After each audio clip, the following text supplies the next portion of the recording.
Hola, ¿qué tal? Buena tarde. Vamos a retomar nuestro curso.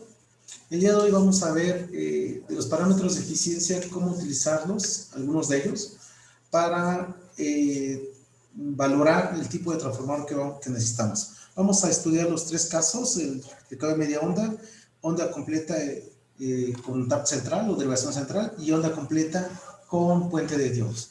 Entonces, la figura se observa el diagrama simplificado del transformador. Este es un diagrama muy simplificado, ideal, en donde planteamos un voltaje, una fuente que indicaría el voltaje del primario. Acuérdense que cuando estamos hablando de voltaje AC, se cuantifica en valores RMS. Entonces va a haber una corriente de primario. En el secundario vamos a tener el voltaje establecido en su valor RMS y una corriente de secundario. El NP y NS indican el número de vueltas del primario y el número de vueltas del secundario. La forma en cómo se relacionan los voltajes primario y secundario, las corrientes primario y secundario y los valores de inductancia del primario y secundario se los planteo aquí. En particular, nosotros vamos a utilizar la relación voltaje de primario con respecto a voltaje secundario es igual a la raíz cuadrada de la inductancia del primario con respecto al secundario. Y esto va a ser importante para nosotros. Bien, entonces pasaremos al primer caso de estudio, que es el rectificador de media onda. Tenemos el circuito básico, mi generador, que en este caso estaría indicando el voltaje de línea entregado por nuestro proveedor de energía eléctrica en donde nos situemos. En México se llama Comisión Federal de Electricidad. ¿Sí? Y entonces tenemos el diodo para rectificación de media onda, de acuerdo a la teoría que ya se explicó en una sesión anterior, y en este caso es para una carga resistiva. ¿Qué recordamos o qué debemos de tener presente? De la teoría que ya estudiada, sabemos que la corriente de CD en la carga es igual a 2 voltaje pico entre pi sobre RL. Y la corriente que se desarrolla en la carga, RMS, es voltaje pico entre 2 RL. Entonces voy a encontrar la relación. ¿A qué es igual esta relación de corriente de CD entre corriente RMS? Algo, el álgebra adecuada, y voy a encontrar que esto va a ser igual a 2 sobre pi, y esto es igual a 0.636. Quiere decir que la corriente de CD es igual a 0.636 veces la corriente RMS desarrollada en la carga. Así es como se relacionan corriente CD y corriente RMS en un rectificador de media onda. También estudiamos y vimos qué es el TU, que es un parámetro de utilización de transformación, o un factor de utilización de transformación. Por definición es el producto voltaje CD por corriente CD entre el voltaje que entregamos o energizamos al diodo o al rectificador de media onda y su corriente que se está energizando. Esto también ya está estudiado y esto es igual a 0.286. Ahora, vamos a observar el circuito. En el circuito se ve claramente que tenemos, un momento por favor, ¿sí? ¿Qué se cumple en el circuito? Que la corriente de CD en la carga es igual a 0.636 veces la corriente RMS que está aquí. Y la corriente que circula RMS en la carga va a ser igual el mismo valor de corriente RMS que estamos exigiendo en el primario del transformador. Una vez que yo tengo esto entendido, que sale de esta parte, sustituyo en TUF, hago la álgebra adecuada, no es muy complicado, vean, simplemente este y este se van a ir, por lo que acabo de explicar aquí, y entonces es igual a 0.636 por el voltaje CD entre el voltaje de entrada RMS. Por lo tanto, yo puedo despejar el voltaje de entrada de RMS bajo el hecho o la condición de que yo conozco qué voltaje de CD quiero entregar a la carga. Entonces, el voltaje de entrada de RMS que debe cumplir el secundario de este transformador va a ser igual a 0.636 por el voltaje CD deseado en la carga entre el valor del TU. ¿Y esto para qué me va a servir? Bueno, vamos a tomar un ejemplo. De hecho, el ejemplo lo vamos a replicar en los siguientes casos de estudio. Pongan atención. Yo deseo un voltaje de CD de 12 volts. Voy a partir que mi voltaje RMS en el primario es de 117 volts, es decir, el que desarrollo aquí. ¿Sí? Normalmente este es el voltaje normalizado que tenemos. Entonces, ¿qué tenemos que hacer? Dimensionar el transformador a utilizar. Entonces, con el voltaje, la fórmula que despejé en la diapositiva anterior, puedo calcular el voltaje de entrada RMS o el voltaje RMS del secundario. Una vez que conozco este valor que tengo aquí, lo estoy planteando en 12, sustituyo y me da 26.69 volts. Este es el voltaje RMS del secundario. Voy a calcular el voltaje pico. Aquí dice primario, una disculpa, es el voltaje pico en el secundario. Voy a calcular el voltaje pico en el secundario. Entonces, el voltaje pico en el secundario, como es una señal sinusoidal, se cumple que el voltaje pico es igual a raíz de 2 por el voltaje RMS. Ok, sustituyo, valor encontrado acá, lo sustituyo, me da 37.74 volts. Quiere decir que el secundario debe ser capaz de entregar una señal sinusoidal con un voltaje pico de 37.74 volts y menos 37.74 volts. Por lo tanto, el voltaje pico a pico sería 75.48 volts, la diferencia. Eso lo puedo expresar analíticamente de la forma siguiente. El voltaje en el secundario, que depende del tiempo, es igual. Número redondo, vamos a redondear aquí, 38 volts por el seno de omega et, donde omega et pues, va a estar indicando la frecuencia. Para nuestro caso de estudio va a ser 60 Hz. Una vez que tengo esta parte calculada, voy a regresar a este valor de voltaje RMS que debe de ser capaz de entregar mi secundario de mi transformador. Y recuerdo la expresión que les dije que estuvieran presente en la primera diapositiva. Y la relación inductancia primaria e inductancia secundaria es igual al cuadrado de lo que resulte voltaje primario y voltaje secundario. Voltaje primario lo conozco, aquí está, 117, voltaje secundario lo calculé de acá, en base al parámetro de rendimiento, eficiencia TUF, y entonces sustituyo y me da 19.22. Para corroborar en simulación, yo voy a proponer una inductancia de secundario de 45 milihenrios. Esta la propongo porque es un valor típico que encuentro en los transformadores con este valor de RMS que estamos pidiendo y corriente de 1 ampere.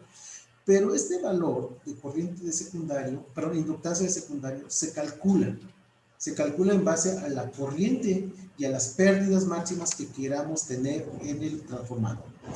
En este ejemplo, en esta práctica, no lo voy a explicar, porque de hecho es una tarea que quiero dejar de forma extracurricular. Bueno, entonces planteo una inductancia de secundario 45 milis, despejo la inductancia del primario, ¿sí? Que está aquí, ya sabemos que esta relación tiene que cumplir 19.22, entonces despejo la inductancia del primario una vez que yo ya conozco la inductancia del secundario, y me da un valor de 864.7 milihenrios. Conclusión. Tenemos un rectificador de media onda donde esta inductancia va a ser 45 milis secundario y la inductancia del primario va a ser 864.7 milihenrios. Yo voy a aplicar con un generador una señal con un voltaje en el primario RMS de 117 volts. Y tengo ya todo conocido y lo que sigue ahora es comprobar esto en una simulación, que es lo que vamos a hacer en un momento. Perfecto, aquí tengo el circuito que voy a utilizar para la simulación, ¿sí? Ahí lo tienen. Voy a evaluar los parámetros de eficiencia del rectificador de media onda. Aquí lo pueden ver, es un rectificador de media onda. Aquí están los 45 miliherrios de secundario, los 864.7 miliherrios del primario. Y para obtener el voltaje RMS de 117 volts, simplemente multipliquen, recuerden la relación voltaje pico con respecto al voltaje RMS. Voltaje pico es igual a raíz de 2 veces el voltaje RMS, siempre y cuando sea una señal sinusoidal, que es nuestro caso. Si ustedes multiplican 117 por raíz de 2, les da un voltaje pico de 165. Esa es la razón por la cual aquí ajusto 165. En la plática que di de introducción al LT-SPICE se explica por qué aquí debemos de poner el voltaje pico. Esa parte no la explico. Otro punto importante, para que estos dos inductores trabajen en forma acoplada, yo necesito indicar un coeficiente de acoplamiento que está dado por K. Y K me está indicando que se va a acoplar el inductor primario con el inductor secundario con un valor de 0.99. En este caso voy a hacer una simulación bastante ideal, porque lo que quiero comprobar nada más la utilización de los parámetros de rendimiento y para qué me sirven en cuanto a cuantificar qué tipo y qué valores, qué voltaje, corriente máxima debe de trabajar el transformador. Por eso lo pongo 0.99. En la clase práctica que vamos a tener, bueno, en línea, vamos a dar otros detalles. Y entonces tengo aquí mi circuito y veamos si este circuito es capaz de trabajar como nosotros lo solicitamos. Aquí les puse, estoy utilizando el modelo IN4001, ¿sí? Aquí yo estoy ajustando el voltaje de ruptura a 100 volts para el efecto de que no haya complicaciones en la simulación, pero esto es lo de menos. Ustedes pueden trabajar con cualquier otro modelo de diodo acorde a lo que desean. Aquí les puse también las definiciones de cada uno de estos parámetros que involucran el modelo. Y entonces, sin más preámbulo, pasemos a verificar que esto trabaja acorde a lo que diseñamos en la parte teórica. Lo voy a ejecutar y entonces aquí tengo las formas de onda. Ya etiqueté, si se dan cuenta, esta es la etiqueta de voltaje primario, esta es la etiqueta de voltaje secundario y esta es la etiqueta de voltaje de salida. Vamos a ver si es cierto. Aquí está primario, aquí está el secundario y aquí está el voltaje de salida. Lo primero que compruebo es que efectivamente esto es un rectificador de media onda, ¿sí? ¿Qué es lo que debemos de cumplir? El voltaje primario tiene que tener un voltaje RMS de 117. Ya expliqué en clase cómo se obtiene cómo se activa la medición de LTSpice, y entonces nos indica un voltaje RMS de 115 volts, ¿ok? 115 volts. Aquí hay 13 volts de voltaje DC. Idealmente deberían de ser 0. Vamos en la clase en línea, pongan mucha atención porque ahí voy a explicar con más detalle. Esto es nada más demostrativo.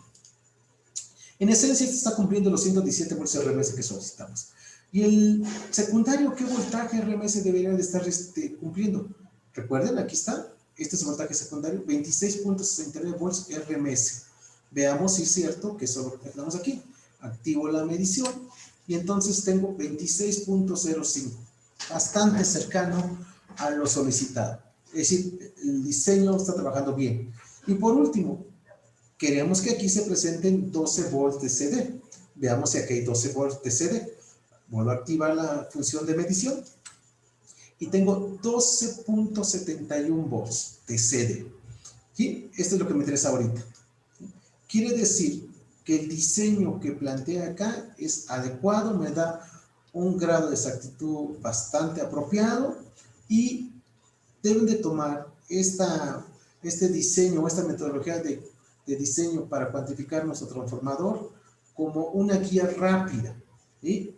Muy importante, una guía rápida. Si se dan cuenta en el diseño, yo no tomé en cuenta la caída de tensión en el diodo. Las fórmulas que expliqué en clases son fórmulas bastante ideales.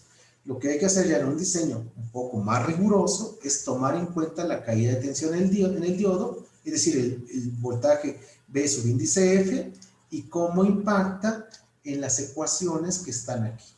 Lo que haríamos es que, por ejemplo, la corriente de CD sería 2 por paréntesis el voltaje pico menos la caída de tensión del diodo, ¿sí? Igual manera en y con eso ya podrían llegar a un resultado ligeramente diferente. De hecho, aquí realmente no afecta porque lo mismo que le hago la sustracción de BF pasa aquí. Pero donde no, sí tiene un impacto muy fuerte es en este punto.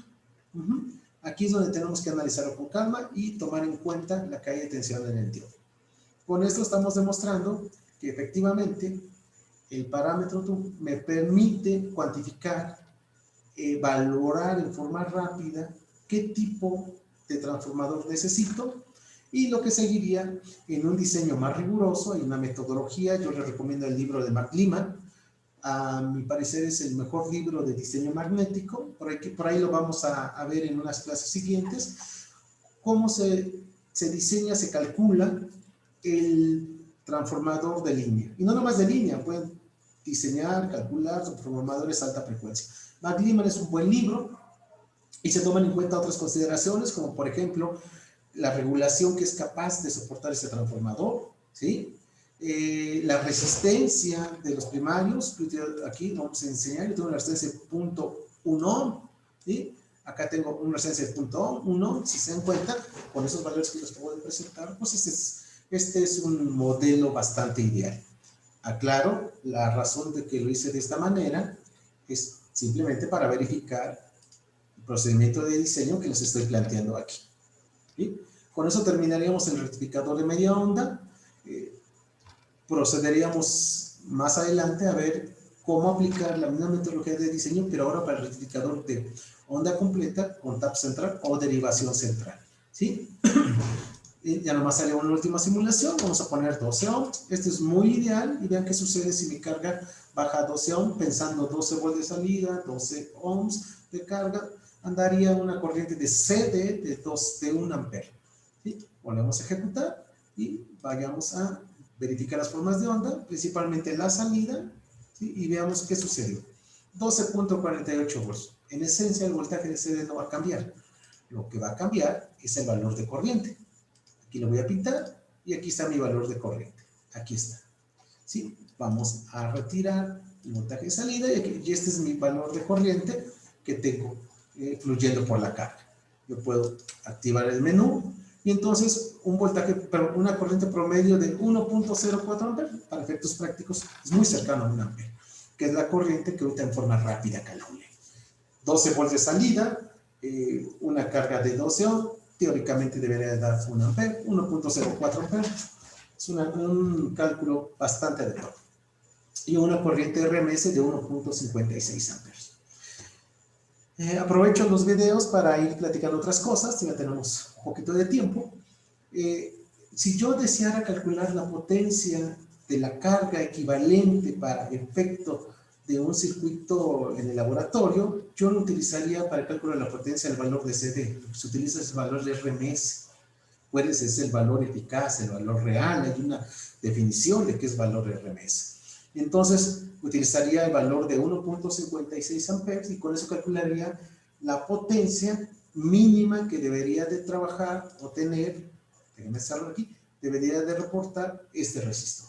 Si yo lo calculo la potencia con el valor de CD, voy a tener un problema, porque voy a seleccionar un valor de resistor con cierto valor de potencia, ¿sí? Pero en la práctica, ya cuando eso lo ponga a trabajar, voy a disipar más potencia y por lo tanto esto se va a calentar y a la larga, todos los componentes, si no controlo la temperatura que estén trabajando, se dañan.